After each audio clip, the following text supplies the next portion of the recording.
With that idea in mind, let's now look at the Sabbath for a few minutes through fresh eyes.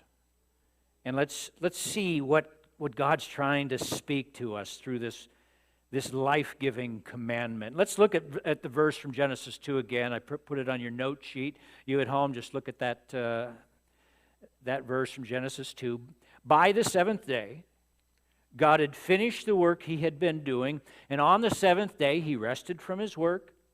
And God blessed the seventh day, and he made it holy, because on it he rested from all the work of creating he had done. This verse, when you just look at it, is so beautiful. And looking at it afresh, I see two clear parts to it. First of all, there's a God part. Yes? There's a God part and a human part. Let's talk about the God part first. The principle of the Sabbath makes it clear that we're supposed to save time for God. The Sabbath day is a Sabbath to the Lord your God, the law says. And it's what most people think of when they hear the word Sabbath. Oh, going to church. It's what you do on the Sabbath. It's the Lord's day. But a lot of people don't honor that anymore, and for them, it's nothing. It's just a day off. All kinds of people getting out of their bed right now, and they're getting ready to run up to D.C. or whatever. They're not observing the Sabbath because they're missing the God part. I am so grateful that God has inserted this into my weekly schedule. I can't speak for you, but I know for myself, the Sabbath day, embedded in my 7-day schedule, it compels me to stop. Stands in my way. It brings me to my senses.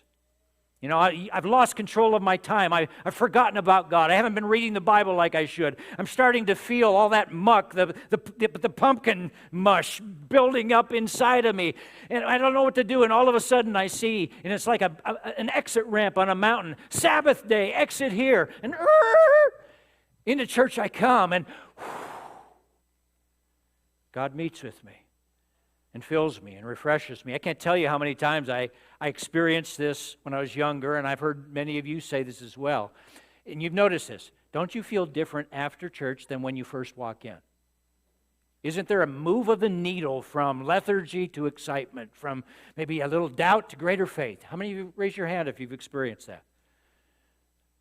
It's a real thing. It says that God's at work in your soul. Thing is, though, the Sabbath day, pause to refresh ourselves. It's not just a once-a-week thing. It's meant to be a daily thing that we do. Something we're to reenact every day. The big problem with too many Christians is they use Sunday as their primary devotional experience.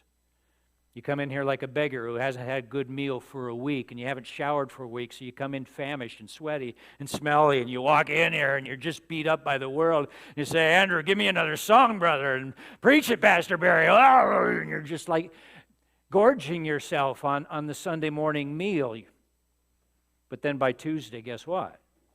You're starving and you're smelly all over again.